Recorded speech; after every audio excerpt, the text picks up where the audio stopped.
But moving on, we're going to be talking about Money in the Bank. Of course, Money in the Bank took place at the Intuit Dome last night in Los Angeles, California. And the celebrities were out there for this show. The celebrities were definitely out there. But one thing I really wanted to point out, and realistically, it had to do with the beginning of the show. But if you watch the beginning of Money in the Bank, you know, like the crowd in the beginning is vastly different than the crowd in the end of the show. It's vastly different. This show was reported to be a sellout. But if you watch the beginning of Money in the Bank, dude, the crowd looked extremely empty to the point where WWE had to replace all of those empty seats with all those LEDs, which was fantastic, by the way. I love that visual for the Intuit Dome. The Intuit Dome is arguably the most modern, one of the most, if not the most modern arena out there today. And it's a fairly new arena as well. It's a fairly new arena. But let's quickly do a recap for Money in the Bank 2025. Hold up, let me put this back up. But we had 5 matches on this card. Originally we had 4, but we had 5 matches on this card. We had the women's Money in the Bank ladder match. Of course, we had the men's Money in the Bank ladder match as well. Dominic Mysterio versus Elio Del Wagner. Or not Elio Del Wagner, Octagon Jr., my bad. And, of course, we had Lyra Valkyria versus Becky Lynch for the Women's Intercontinental Championship. And, of course, we had the main event, that being John Cena and Logan Paul to take on Cody Rhodes and Jey Uso. Originally, if you guys don't know, that match was supposed to be, and thank God WWE didn't do this, it was supposed to be somewhat of a celebrity match because there was a lot of rumors about, since Money in the Bank was going to be at the Intuit Dome, there was going to be like a huge, giant celebrity involvement, and like they wanted Travis Scott to start wrestling. So there was rumors of a potential tag team match with John Cena and Travis Scott to take on, I believe, Cody Rhodes and Bad Bunny. I know, but that did not happen. And I even compared that to WCW Bash at the Beach 1998 with Hollywood Hulk Hogan and Dennis Rodman versus Diamond Dallas Page and Karl Malone. The similarities are definitely there. But real quick, let's do a quick recap of Money in the Bank. First, we had the women's Money in the Bank ladder match. Pretty good opener to start the show. Of course, we have both the men's and the women's. Naomi ended up winning the women's Money in the Bank ladder match. And it was a great move. It was a great call on WWE's end. One of the things that WWE tends to do a lot is really lean towards the predictability aspect when it comes to, their booking. They always go the predictability route, as well as AEW. I think both organizations do that. But when it comes to this women's Money in the Bank ladder match, there were only 2 logical winners in this match, and it was either Rhea Ripley or Naomi. Now, the fan in me really wanted Stephanie Vaquer to win because arguably, Stephanie Vaquer is by far the one of the best, if not the best, women's wrestler, not only in the WWE, but in the world. And you can really compare her to the likes of like Toni Storm and stuff. Like Toni Storm and Stephanie Vaquer are definitely up there. But Stephanie Vaquer is arguably in the running to be easily the MVP of women's wrestling in 2025. But there was only 2 logical ways that WWE could go about this, and it was either Rhea Ripley or Naomi. A lot of people did not want WWE to go the Rhea Ripley route, so instead they went with Naomi. And Naomi was the smart move. It was 100% the smart move on WWE's end, simply because of the fact that Naomi has arguably been doing the best work of her career throughout 2025, ever since turning heel. She has been doing the best work of her career. Has there been some slight missteps? Yeah, of course there was, but still, she has been doing some of the best work of her career, and Naomi absolutely deserves it. And she's now Miss Money in the Bank. Moving on, we had, of course, Dominic Mysterio versus Octagon Jr. for the Intercontinental Championship. I've always said this, Dominic Mysterio is the man. Dominic Mysterio is the GOAT. But at the same time, he did face off against Octagon Jr., who, by the way, is amazing in and of itself, and he definitely got a chance to showcase his strengths in this match. But my biggest issue with this match was, number one, it was announced the last minute, and number two, the match went on fairly quickly. And even though Octagon Jr. did do a lot of stuff in this match, and you saw a lot of the stuff that he did back at Worlds Collide because it happened on the same night.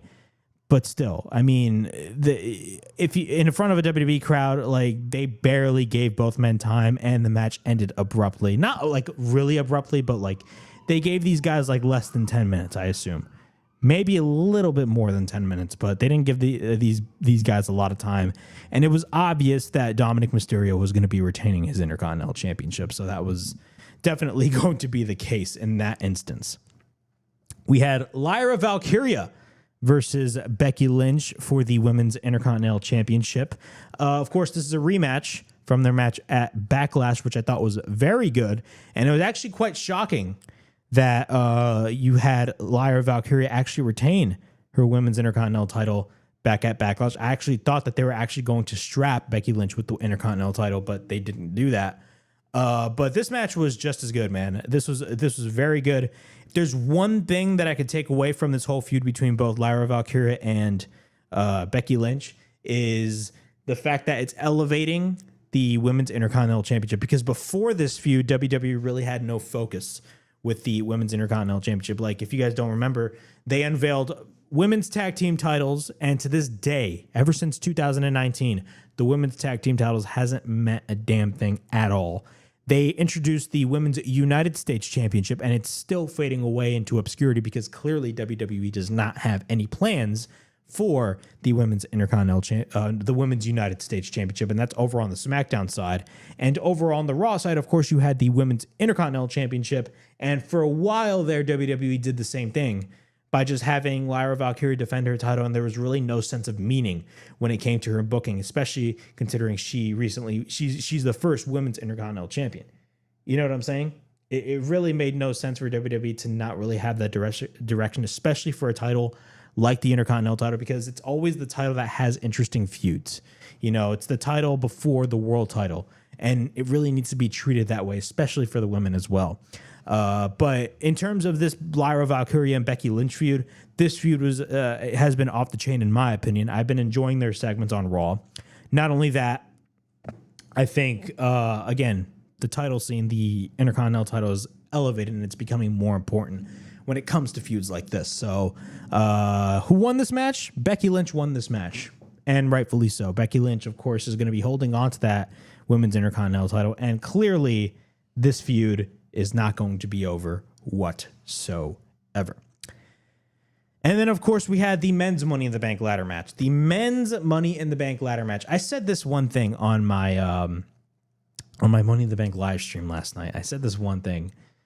Ladder matches nowadays, especially matches like Money in the Bank, don't really, have a sense of meaning nowadays. Like they don't feel memorable.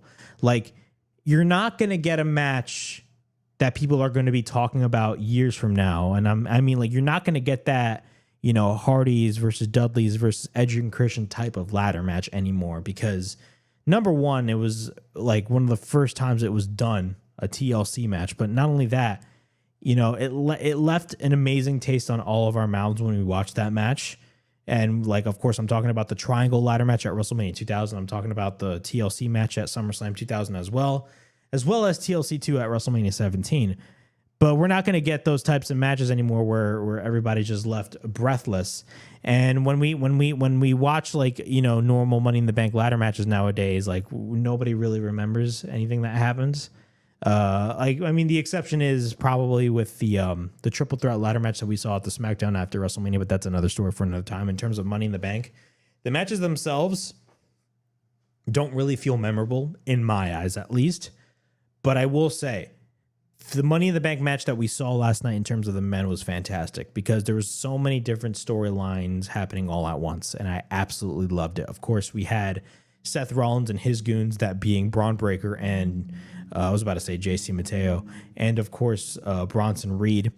Plus, we had Solo Sikoa and his version of the Bloodline. Of course, there's been some sort of dissension between his version of the Bloodline and, of course, Jacob Fatu from what it looks like, is leaning towards a potential babyface run now that he is, of course, the United States champion, which, let's be realistic with ourselves, by the end of this year, Jacob Fatu is going to be one of the biggest babyfaces out there. And the angle that took place last night at Money in the Bank when it comes to Jacob Fatu and Solo Sikoa, with Jacob Fatu essentially turning his back on Solo Sikoa, was absolutely fantastic stuff. Some of the spots that took place in the match were insane as well. But there were two guys that WWE, or a lot of fans, I should say, were aiming to potentially win this match. That was either A, Seth Rollins, or B, LA Knight. There was no way Solo Sikoa was going to win this match. There was no way Andrade was going to win this match. There was no way Penta was going to win this match. And there was even no way that El Grande Americano was going to win this match. There was no way, no chance in hell, no pun intended, that those guys were going to win. It was only down to either Seth Rollins or LA Knight. It was only down to those two men. And both of them make sense. Everybody, I could even make the argument that the majority of the people that were watching this match wanted LA Knight to go over. And he was this close to winning Mr. Money in the Bank. But clearly, WWE did not see it that way. For the third straight year in a row, LA Knight has lost Money in the Bank. You know, it's funny. Triple H said this comment. He made this comment at the press conference. Good things come to those who wait. Good things come to those who wait. It's a very interesting comment made by Triple H. Why do I say it's a very interesting comment made by Triple H? I say it's a very interesting comment made by Triple H simply because of the fact that we've been waiting 3 freaking years for WWE to finally get behind LA Knight. We've been waiting for 1, 2, 3. 1, 2, 3. 3 darn years. 3 darn years for WWE to push LA Knight to the moon. And LA Knight is somebody who is the definition of over in the WWE. If you really think about it, LA Knight, if this were, well, granted, I was going to say if this were the Vince McMahon administration, but clearly under Vince McMahon, they made LA Knight as the head of the Maximum Male Models. You know, what was it? Max Dupree? Remember that name? Who thought that was a good idea? I'm so happy LA Knight is back. But still, we waited 3 years for LA Knight to get pushed to the moon, at least winning Money in the Bank. But WWE did not do that. Once again, they left LA Knight to the side and they went to they took the safe route. And if you really think about it, it's actually kind of the logical route, that being Seth Rollins. I do feel bad for LA Knight. And it was a dumb comment made by Triple H. Good things come to those who wait.